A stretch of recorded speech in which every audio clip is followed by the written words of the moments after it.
Hi, everybody. Welcome to The Locker Room, our podcast that we bring to you every week to shine a light on our student athletes here in our Bayou Region. Happy to be with you. I'm Stan Gravois, along with our producer of the show, Dustin Robichaud. Dustin always, on Mondays, when we do this show, gives us the day it is of the year. And today is... Happy Pinocchio Day, Stan. This is the day in 1940 that Walt Disney's Pinocchio, their second animated feature, was released. Interesting. Pinocchio. I thought it was about liar or lying or something related to lying. So everybody out there, happy Pinocchio Day today in honor of Disney and Pinocchio. Where are you finding these things? I don't know. But we're always happy to have them along the way. Listen, we're happy everybody is also staying a little warm. We thought we were getting into that spring warm trend as baseball and softball have approached. But Mother Nature threw a curveball, pardon the pun, at us yesterday as the wind kind of kicked up a little bit. Had to sit at a tournament over in Hammond yesterday for younger kids, as I have a grandson who plays, and it was cold. So I hope you were able to stay inside a little bit yesterday. For the most part, yes. Very good. Very good. We are now in basketball playoff time. We are now in, and when I say basketball, I mean both girls and boys, right? So that's a little bit of everybody.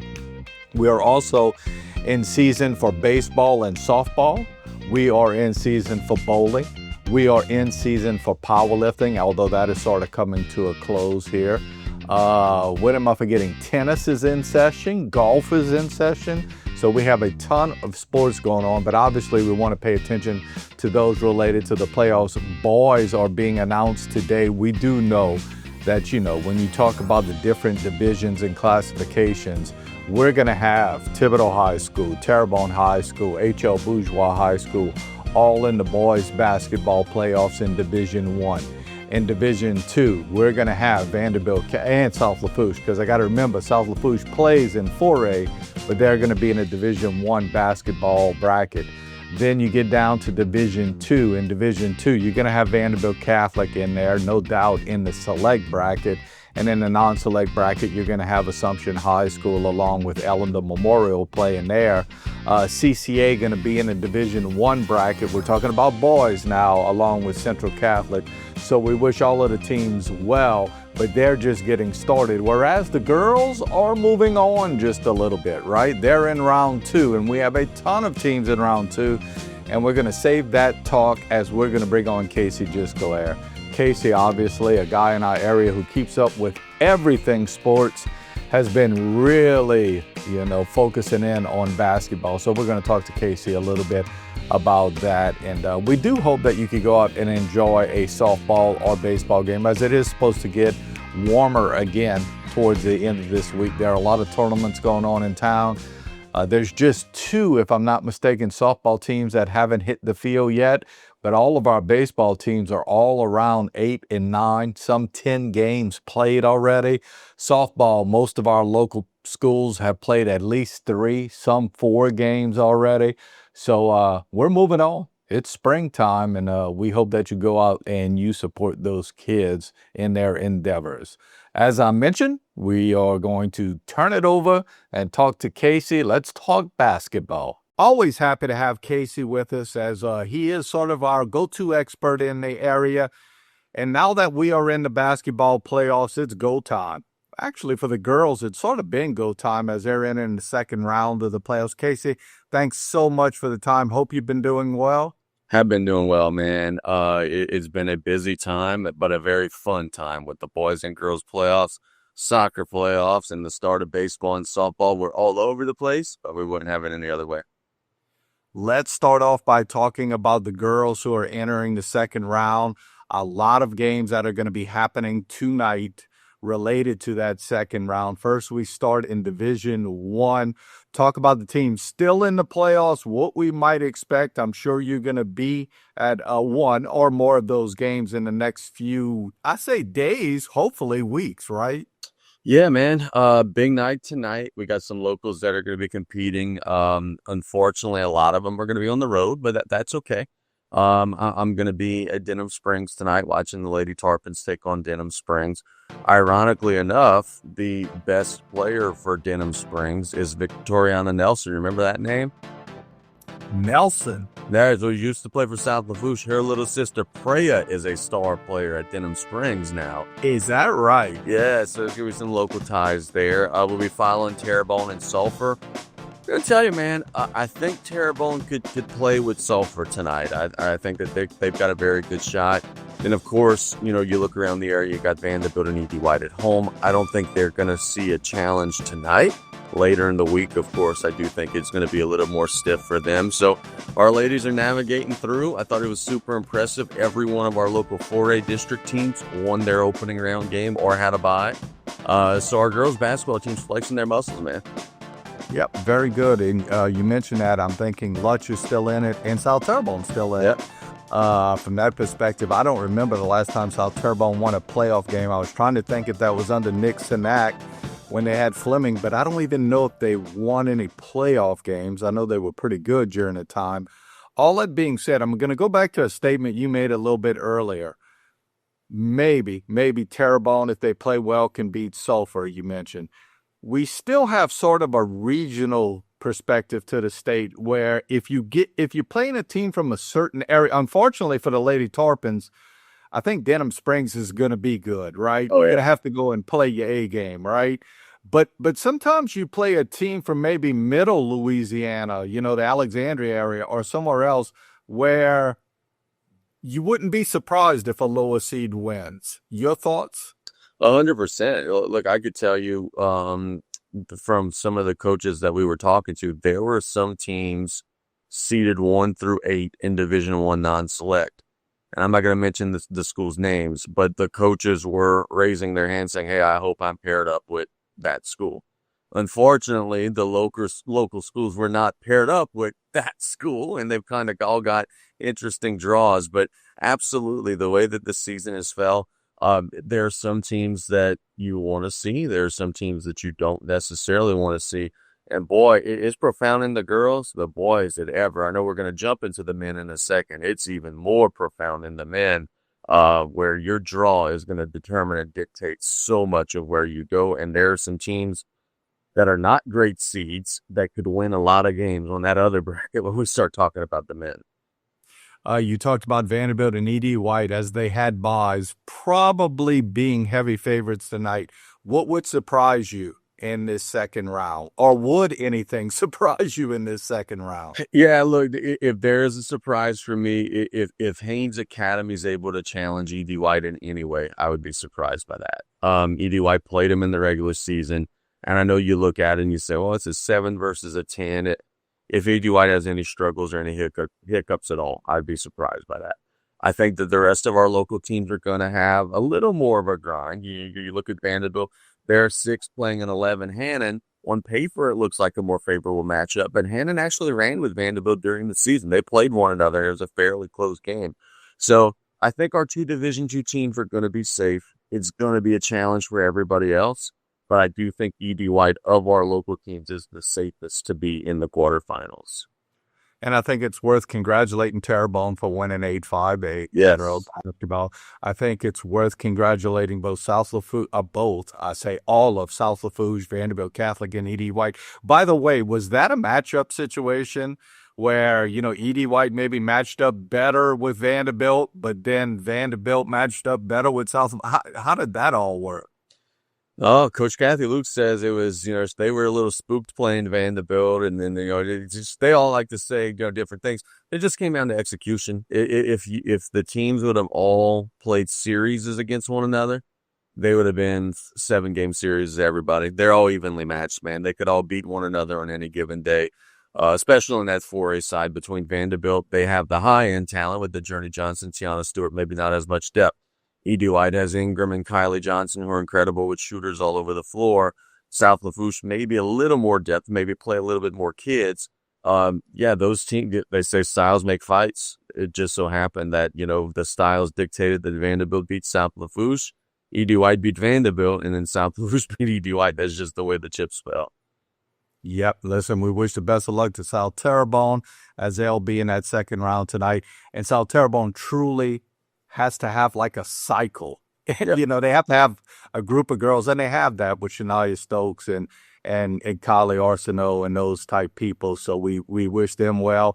Don't want to forget that Homer Christian was in the playoffs and did a great job, but unfortunately knocked out in the first round. And Covenant Christian will come back around. They were extremely young, if I'm not mistaken, right? CCA's got a group that's in the 6th or 7th grade right now, not yet at the prep level. You know, last year at this time we were talking, hey, wait, Terrebonne's got some coming. CCA's got some coming, my friend. They're not there yet. They might not even be there next year, but CTA had some. Okay, round 2 wraps up with that. The boys, everything named today, you know, related to what's going to happen. And I know you pretty much have cornered the market related to knowing who's going to be in. I know the LHSA does their formal announcements, and unless there's some sort of big type of eligibility or some hearing that goes on, we pretty much know who's in. Give us a rundown first in Division I Select, who's going to be in. Oh, well, we know who's going to be in. Division I Select, South Lafourche is going to be in. They're going to be at home in the opening round on Friday. They're going to be the 11th seed based on what the LHSA has put out today. And it's looking like, unfortunately, or fortunately, depending on who you're rooting for, they're going to be playing Thibodaux. So they're going to have a home game in the opening round playing a local opponent. So good news there for the Tarpons. HL Bourgeois also in, carrying a number 19 seed. I tell you this about HL Bourgeois. They are going to be the spookiest number 19 seed of anybody in the state of Louisiana because they are capable of beating anybody on any given day. Now, Andrew would tell you they're capable of losing to anybody on any given day. So I don't know if they could win 5 in a row to win the championship, but I do think that they could win any 1 or 2 in a row and upset somebody and ruin somebody's season. We mentioned Thibodaux is going to be in. Terrebonne was the last team into the field. They got in at 28. Terrebonne needed to beat Central Lafourche Friday and get help. They got it. They won. They got the help they needed. Kudos to Brandon Brown and his guys. And he told us Saturday on the Sports Corner, he said, hey, look, my team this season has played like a top 10 team, but for 7 minutes or for 11 minutes or for 14 minutes. They believe, and it looks like they're matched up with Westgate, they believe if they play 32 minutes the way that they're capable of playing, they could beat anybody. So, again, that's another situation where Terrebonne's entering as the last team into the field. If Westgate waltzes into this game and says, hey, this is just a warm-up before the second round, they're going to have a rude awakening because Terrebonne is capable of playing at that level.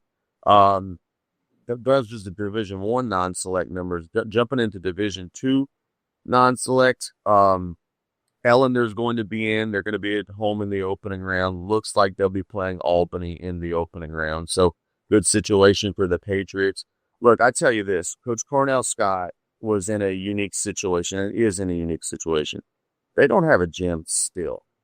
Then they find out in the middle of the season, okay, your quasi-home gym, Terrebonne, let's not do that anymore. Let's move you guys to playing at South Terrebonne now. So they've had to adjust to all that. On top of that, their best player from last season transfers to Texas. So Coach Cornell Scott has had so much to deal with for them to win a share of the district championship. And I say share loosely because they beat Vanderbilt head-to-head. In my eyes, they were the district champions in 4A. So for Ellender to carry that title, that's one of the best coaching jobs that Cornell Scott has done in his career, and he's had a very good career. Assumption right now, number 13. What a job Coach Thomas Plamo and his guys have done, looking like they'll play St. Martinville in the opening round. Again, all these numbers, by the way, and all these matchups, that's all unofficial. The brackets will come out in another couple hours. I'm telling you based on the latest information.